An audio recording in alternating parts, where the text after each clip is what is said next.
Welcome back to In Your Defense. I'm Attorney Steve Toland. What is the difference between peaceable assembly and exercising your constitutional rights and a riot? Those are some of the questions that are grappling this nation after the events of January 6th. So I thought it would be important here on In Your Defense to talk about in Texas, what are the rights and laws you need to be concerned with if you exercise your free speech rights and peaceable assembly, and how do you avoid a riot if a riot were to break out, and can you be held criminally liable should you be involved in a riot but not mean to be involved in a riot? Well, let's look at this. So constitutionally, of course, in Texas, just like in the United States, so federal and state laws do allow for exercise of free speech, and that includes freedom of assembly, freedom to petition and gather together. You can have time, place, and manner restrictions. So you can say you can't do it after a curfew, or you can't peaceably assemble at night. That's reasonable. And you can also say in Texas, we have restrictions on the place you can do it. We can say, well, you can't do it at a funeral unless you're 1,000 feet away, 3 hours before, 3 hours after.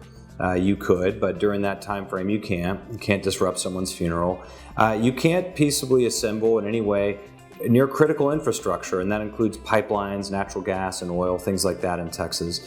And you can't, without permits, obstruct or block a highway or a sidewalk or a roadway. Those are kind of easy, and the laws are pretty simple. It's the laws around the manner in which people go about protesting that obviously cause a lot of just raise a lot of questions, right? So let's get into the manner restrictions. So Texas has 4 laws I think everyone should be aware of. First and foremost is disorderly conduct in Texas. So number 1, disorderly conduct in Texas is defined very broadly. Essentially, if you engage in any type of language or obscene gestures or physical movements, furtive movements that are likely to or designed to incite a breach of the peace, that's a violation. Typically, it starts at a Class C misdemeanor. Likewise, you can't use smoke bombs or any type of noxious odor to cause attraction or attention to your cause.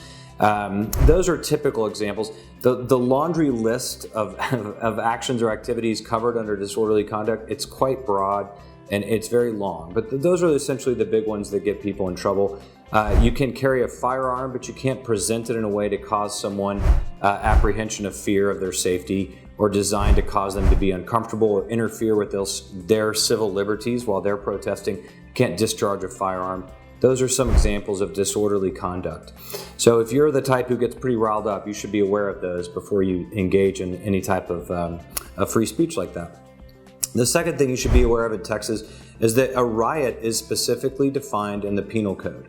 So a riot basically is 7 or more people that are engaged in an activity that absolutely is designed or does cause people to have an apprehension or fear of destruction of property, or fear for their physical safety. It can also be substantially obstructing law enforcement and what they're doing that day and policing the activities of that assembly.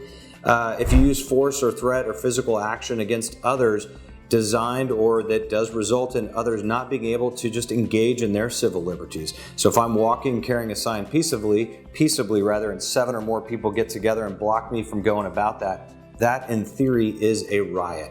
So in Texas, you need to be very aware of what that is.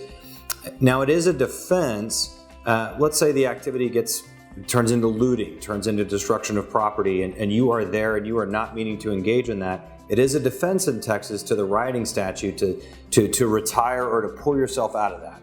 If you can show, the burden would shift to you to show that you did not intend to engage in that at the beginning. Better make sure there's no social media designed where you're talking about, we're going to go destroy property today, we're going to do this today, we're going to be in a riot today. As long as you don't have any of that and you retire immediately, then you could assert a defense, an affirmative defense then to this under the statute, to being involved in rioting. It's also no defense, however, that if others that you're engaged with are not charged or end up being acquitted or aren't found guilty, it's kind of like the conspiracy statute. So if 6 others that are involved in your riot group are not charged or are all acquitted, you still can be found guilty or held accountable. So that's not a defense. It's an interesting statute. It's also important to know, the third thing you need to know in regards to peaceable assembly and rioting, is that the police need to first give you the opportunity to remedy the situation.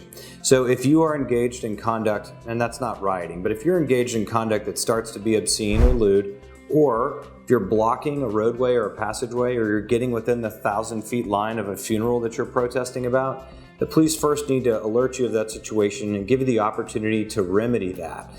Texas does allow for that in the penal code. And so if you then can correct the situation, you're not subject to being arrested. That's an interesting wrinkle in Texas. And then fourth, it's very clear in Texas under the code that you are not allowed to disrupt in any way, shape, or form a lawful meeting. So if you are going about and you are going to protest with the sole purpose and design of stopping some type of governmental function like a meeting they're having, that is clearly a crime in Texas. So if city council's meeting and you want to protest outside, that's fine. If you go inside and interrupt that meeting, you clearly are in violation of the statute. So there you have it. Those are 4 things to keep in mind if you're wanting to know more about peaceable assembly and the definition of rioting here in Texas. As always, if you have any questions about these or other criminal matters, please reach out to me, Attorney Steve Toland, or us here at Toland. Thank you.